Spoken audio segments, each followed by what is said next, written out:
ఓం గం గణపతయే నమః. స్వర్ణలక్ష్మి నమస్తే అస్తు. పరబ్రహ్మ స్వరూపిణి రాజ్యం దేహి ధనం దేహి సర్వకామాంచ దేహి మే. గణపతి మనందరికీ విజ్డమ్ బుద్ధిని ఇవ్వాలని చెప్పేసి మనం కోరుకుందాం. మనకి ఆది శంకరాచార్యులు మొత్తం అన్ని శాస్త్రాలు కలిపి కలిపి కలిపి రెండు ముక్కలు చెప్తారు. వివేక వైరాగ్యం ఉండాలి అంటారు.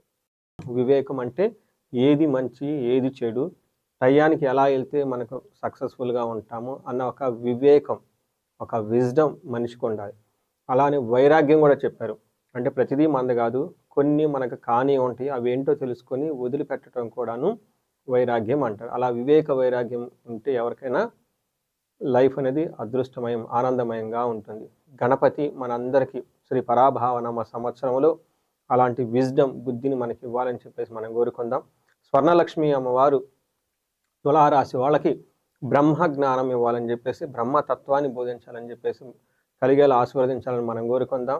అంటే కొన్నిసార్లు మనకి కావాల్సినవి చాలా త్వరగా వస్తాయి, కొన్నిసార్లు కొంచెం లేట్ అవుతుంది, కొన్నిసార్లు మనకి ఇష్టమని దగ్గర ఉంటుంది, కొన్నిసార్లు మనకి ఇష్టమని కొంచెం దూరంగా ఉండే అవకాశం ఉంటుంది. అలా ప్రతి సందర్భంలో కూడాను, ఎలాంటి పరిస్థితుల్లో కూడాను మనం ప్రతిసారి ఆనందభరితంగా ఉత్సాహభరితంగా లైఫ్ అంతా నడపాలి. మన కళ్ళకి ప్రతిదీ ఒక పవిత్రంగా ఒక శోభాయమానంగా కనపడాలి. అలాంటి ఒక స్థితి మనకు రావాలి. అమ్మవారు లక్ష్మీదేవి స్వరూపం, లక్ష్మీ అమ్మవారు పరబ్రహ్మ స్వరూపిణి అంటారు. అలా ఆనందమయంగా ఎక్కడైతే ఉంటారో అక్కడ లక్ష్మీదేవి ఉంటుంది అని చెప్తారు. అలా ప్రతి ఒక్కరికి ఆ మైండ్ సెట్ ఉండాలి. శ్రీ పరాభానామ సంవత్సరంలోని అమ్మవారిని మోక్షం కృపాకటాక్షం కృపాకటాక్షం మన మీద ఉండాలని చెప్పేసి మనం ప్రార్థిస్తూ, అలానే అమ్మవారు మనందరికీ రాజ్యం దేహి అంటే ఈ రాశి వాళ్ళకి ఒక పవర్, స్టేటస్, అథారిటీ, ఒక సింబల్, ఒక ప్రైడ్, వాళ్ళు 10 మందిని వీళ్ళని ఫాలో అయ్యే విధంగా ఒక మాట వీళ్ళు చెప్తే 1,000 మంది వీళ్ళ మాటలోకి అనుగుణంగా నడిచి వాళ్ళు చక్కగా వాళ్ళకి కావాల్సిన అన్ని సహజంగా చేసి ఇచ్చే ఒక ఫాలోవర్స్ ఉండాలని చెప్పేసి, రాజ్యం కావాలని ఈ రాశి వారికి కోరుకుందాం. అంతేకాకుండా ఈ రాశి వాళ్ళకి ధనం దేహి, ఈ రాశి వాళ్ళకి స్వర్ణలక్ష్మి కృప వల్ల విపరీతమైన ధనం ఉండాలి. వాళ్ళ ఇంట్లో ఉంటే ఇంట్లో ధనం, ఆఫీస్లో ఉంటే ఆఫీస్లో ధనం, వాళ్ళు షాపింగ్కి వెళ్తే ఆ బ్యాగుల నిండా ధనం ఉండాలి. ఇన్ కేసు వీళ్ళు పొరపాటున వాళ్ళకి శత్రువుల ఇంటికి వెళ్ళినా కానీ వాళ్ళ శత్రువుల ఇంటిని కూడా ధనమయం అయిపోవాలి. అలా విపరీతమైన ధనం స్వర్ణలక్ష్మి అమ్మవారికి కురిపించాలని, సర్వకామాంచి దేహిమే, ప్రతి కోరిక, ఎలాంటి కోరికైనా సరే వీళ్ళ మనసులోకి ఇది కావాలి అని అనుకుంటే తక్షణమే ఒక్క క్షణంలోనే స్వర్ణలక్ష్మి అమ్మవారు ఆ కోరికలన్నీ వీళ్ళకి తీర్చేయాలని చెప్పేసి, వీళ్ళకి అష్టైశ్వర్యాలు భోగభాగ్యాలు నిరంతరం ఉండాలని చెప్పేసి మనం కోరుకుంటూ, శ్రీ పరాభావనామ సంవత్సరంలో తులారాశి వాళ్ళని కనుక చూసుకుంటే ఇందులో చిత్త 3, 4 పాదాలు, స్వాతి 1, 2, 3, 4 పాదాలు, విశాఖ 1, 2, 3, 4 పాదాలు అంతా ఇందులో ఉంటారు. పేరు బలం ప్రకారం చూసుకుంటే రా, రీ, రూ, రే, రో, తాతి, తూతే అన్న అక్షరాలు కూడా అందులో ఉంటుంది. వీళ్ళకి ఆదాయం, వ్యయం, ఆజ్యపూజ్యం, అవమానం కనుక చూసుకుంటే వీళ్ళకి ఆదాయం 5, వ్యయం 14 ఉంది, రాజ్యపూజ్యం 6, అవమానం 3 ఉంది. అంటే వీళ్ళకి ఆదాయము, వ్యయము, రాజ్యపూజ్యం, అవమానం చూసుకుంటే వీళ్ళకి రాజ్యపూజ్యం చాలా చక్కగా ఉంది. అందరి నుంచి రెస్పెక్ట్, డిగ్నిటీ, గౌరవం పొందుతూ ఉంటారు. అలానే అవమానించే వాళ్ళు చాలా కొద్ది మంది ఉంటారు. ఒక్క విషయం గమనించుకోవాలి, వీళ్ళకి ఆదాయం 5 ఉంది, వ్యయం 14 ఉంది. అయ్యో ఏంటి వ్యయం 14 ఉంది, డబ్బులు విపరీతంగా ఖర్చు అయిపోతాయా అని భయపడొద్దు, టెన్షన్ అసలు పడొద్దు. ఎందుకంటే వీళ్ళు శుభకార్యాలు చేయటం వల్ల ధనం ఖర్చు అవుతుందని గమనించుకోవాలి. లక్ష్మీదేవి అమ్మవారు ఎప్పుడైతే మనం ధర్మబద్ధకంగా మంచి ఉద్దేశంతో చక్కగా మనస్ఫూర్తిగా నవ్వుతూ మనకి ఆనందంగా గనక మంచి ఇలా ఖర్చు పెట్టుకుంటూ పోతే లక్ష్మీదేవి తిరిగి 10 మళ్ళీ వాళ్ళ ఇంటికి వచ్చే అవకాశం ఎక్కువగా ఉంటుంది. అలానే అధర్మబద్ధంగా ఎలాంటి ఆలోచన లేకుండా, వివేకం లేకుండా బ్లైండ్గా గనక అమ్మవారిని గనక ఖర్చు పెడితే అమ్మవారి కోపం వస్తుంది. అందుకని చెప్పేసి మీ ఇంటికి రాదు. అందుకని మీకు ఒక అదృష్టం ఏమందంటే, మీకు వ్యయం 14 అయినా మళ్ళీ అమ్మవారు తిరిగి 140 రూపంలో మీకు వచ్చే విధంగా ఖర్చు పెట్టుకోవాలి. అలాంటి కార్యక్రమాలు మీరు చేస్తారు. అందుకని అమ్మవారిని చెంచలాక్షి, లేదంటే చెంచల స్వభావం కలిగిన చెంచులక్ష్మి, అది చెంచల భావం ఉన్నవాళ్ళు అని అంటారు. ఎందుకంటే ఒకసారి స్థిరంగా ఉండదు కాబట్టి లక్ష్మీదేవి వస్తూ పోతూ ఉండాలి. పోయేటప్పుడు కొద్దిగా వెళ్ళినా వచ్చేటప్పుడు తిరిగి 10 మన ఇంటికి రావాలి. అలా మనం ఖర్చు పెట్టాలని గమనించుకోవాలి. అయితే ఈ రాశి వాళ్ళకి అన్ని గ్రహాలు చూసుకుంటే ఈ శ్రీ పరాభావనామ సంవత్సరంలో బాగా ఉండబోయే రాసుల్లో ఈ రాశి కూడా ఒకటిని గమనించుకోవాలి.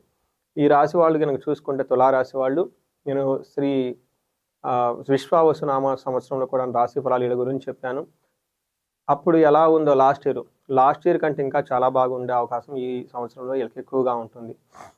ఎందుకని మీరు అడిగారనుకుంటే, శని 6వ స్థానంలో ఉన్నారు. శని 6వ స్థానంలో ఉండటంతో మీకు శత్రు బాధ అయితే ఉండదు. మీరు ఏదైనా గనక పని గనక చేసుకో ఉంటే మిమ్మల్ని ఆటంకపరిచే వాళ్ళు ఎవరో ఉండరని గమనించుకోవాలి.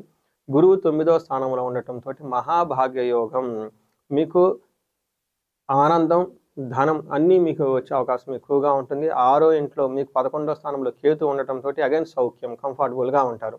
ఏదైనా గనక గ్రహం ఒకటి ఇబ్బంది పెడుతూ ఉందంటే మీకు 10వ స్థానంలోకి గురువు వెళ్ళే అవకాశం ఎక్కువగా ఉంటుంది. గోదావరి పుష్కరాల్లో కొన్ని విషయాల్లో కొంచెం జాగ్రత్తగా ఉంటే సరిపోతుంది.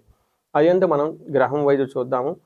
6వ స్థానంలో కనుక శని ఉంటే వీళ్ళకి ధనధాన్యాభివృద్ధి, శ్రీ సౌఖ్యం, గృహ నిర్మాణం. గుర్తుపెట్టుకోండి, ఇది నేను చెప్పలేదు. మన సంస్కృతంలో మహర్షులు కొన్ని వేల సంవత్సరాల క్రితం రాసిన దివ్య దృష్టితో ధనధాన్యాభివృద్ధి, ధాన్యం విషయంలో చాలా చాలా వృద్ధి ఉంటుంది. స్త్రీ సౌఖ్యం, మీ చుట్టూ ఉన్న లేడీస్ ఇంట్లో కానివ్వండి, బయట కానివ్వండి, మంచి సపోర్ట్ వాళ్ళ నుంచి వస్తుందని గమనించుకోవాలి. గృహ నిర్మాణం, చక్కటి ఇల్లు కట్టుకుంటారు. మీరు ఇందాక అన్నారు చూసారా, వ్యయం 14 ఉంది. ఏంటి ఆ వ్యయం 14 యొక్క మీనింగ్? ఇప్పటిదాకా ఉన్న మీ ధనాన్ని చక్కగా ఒక ఇల్లు కట్టుకోవడానికి వాడే అవకాశం ఎక్కువగా ఉంటుందని గమనించాలి. అదేవిధంగా వీళ్ళకి అన్నదమ్ముల నుంచి మంచి చక్కటి సపోర్ట్ వస్తుంది. అయితే కోర్టు కేసులు ఎవరైనా ఉంటే కనుక వాటికి సంబంధించిన వ్యవహారాలు దూరంగా ఉంటే చాలా చాలా బెటర్ అని గమనించుకోవాలి. తర్వాత 9వ స్థానంలో గురువు ఉండటంతో వీళ్ళకి అన్ని విధాలు అనుకూలంగా ఉంటుంది. ఇంట్లో పిల్లలు పుట్టే వాళ్ళ అవకాశం ఉంటుంది, పెళ్ళిళ్ళు అయ్యే అవకాశం ఎక్కువగా ఉంటుంది, ఇష్టమైన చోటకి ట్రాన్స్ఫర్లు అయ్యే అవకాశం అంతా ఎక్కువ ఉంటుంది. అయితే ఒక విషయం గమనించుకోవాలి, గోదావరి పుష్కరాల టైంలో గురువు మారుతూ ఉన్నారు కదా, గురువు మారిన తర్వాత గోదావరి పుష్కరాలు వస్తాయి కాబట్టి ఆ టైం తర్వాత కొన్ని విషయాలు జాగ్రత్తగా ఉండాలి. స్వజనైర్ దోషణం అంటే మీ చుట్టూ ఉన్న వాళ్ళని మిమ్మల్ని ద్వేషించే వాతావరణం ఎక్కువగా ఉంటుంది. వృధా సంచారం, అనవసరంగా అటు ఇటు తిరగాల్సి వచ్చే అవకాశం ఎక్కువగా ఉంటుంది. జాగ్రత్తగా ఉండాలి. ఈ టైంలో మనకి పురాణాల్లో ఏం చెప్తారంటే, శివుడు ఒక తన నక్షత్రం బట్టి కనుక చూసుకుంటూ ఉంటే శివుడికి 10వ స్థానంలో గురువు ఉన్నప్పుడు ఆయన బ్రహ్మహత్య పాతకం చుట్టుకొని కైలాసం వదిలిపెట్టేసి కాశీ వీధుల్లో భిక్షం ఎత్తుకొని తిరుగుతూ ఉంటారు అని చెప్పేసి మనకి కొన్ని రకాలైన స్క్రిప్చర్స్లో వివరించడం జరిగింది. అంటే దాని యొక్క మీనింగ్ ఏంటంటే, 10వ స్థానంలో మీకు గురువు ఎంటర్ అవ్వబోతూ ఉన్నారు కాబట్టి ఈ గోదావరి పుష్కరాల టైంలో, ఈ టైంలో తర్వాత వీళ్ళకి ప్రొఫెషన్ మ్యాటర్స్, అంటే అందరికీ అలా అవుతుందని కాదు, ప్రొఫెషన్ మ్యాటర్స్లో కొంచెం జాగ్రత్తగా ఉండటం ఎంతైనా అవసరం అని గమనించుకోవాలి. ఆ ఒక్క విషయంతో కొంచెం జాగ్రత్త, మిగతా విషయంలో ఎడ్యుకేషన్కి సంబంధించి కానివ్వండి, టైంకి ఫుడ్ తినటం కానివ్వండి, అన్ని విధాలుగా బాగుందని గమనించాలి. అయితే మనకి ఒక రాహు కనుక చూసుకుంటే వీళ్ళకి 5వ స్థానంలో ఉన్నారు. చాలా విషయాల్లో బాగుంటుంది, కొన్ని ఛాలెంజెస్ కూడా ఉంటుంది. ఫస్ట్ కనుక చూసుకుంటే మీ యొక్క సీనియర్స్ ఎవరైతే ఉన్నారో మీకు చాలా రెస్పెక్ట్ ఇస్తూ ఉంటారు. తర్వాత అందరి నుంచి రెస్పెక్ట్ వస్తుంది. తర్వాత ఒక్క విషయంలో జాగ్రత్తగా ఉండాలి, వచ్చిన ధనాన్ని మీరు దుబారా ఖర్చు పెట్టే అవకాశం ఎక్కువ ఉంటుంది. ఇది కూడా రెండో ఖర్చు. మీరు అలా శుభకార్యాల గురించి ఖర్చు పెట్టవచ్చు. కేతు ప్రభావంతో మీరు దుబారా కూడా ఖర్చు పెట్టే అవకాశం ఉంటుంటుంది. అంటే ఎడిక్షన్స్ కావటం, డ్రింకింగ్ ఎక్కువ చేయటం, ఆన్లైన్ ట్రేడింగ్ చేయటం, ఇలా స్పెక్యులేటివ్ ఏదేదో చేసేద్దాం అనే ఒక టూ మచ్ గ్రీడీనెస్తో ధనాన్ని పోగొట్టుకునే అవకాశం కూడా ఉంటుంది. ఇంకా ఆశ్చర్యం లేదు, మీ పక్కన ఉన్న ఫ్రెండ్స్, మీ ఉన్న వాళ్ళే మీకు ఏం నమ్మించి మోసం చేసే అవకాశం కూడా ఎక్కువ ఉండే అవకాశం ఉంటుంది. కొంచెం జాగ్రత్తగా ఉండాలి. అందుకని వ్యయం రెండు రకాలది, శుభకార్యాలకా లేదా ఇలా వేరే విధంగా ఖర్చు పెట్టుకొని అనవసరంగా అమ్మవారి కోపం తెప్పించి ఇంకా మనీ అనేది పోగొట్టుకునే అవకాశం కూడా ఎక్కువగా ఉంది. జాగ్రత్తగా ఉండటం ఎంతైనా అవసరం.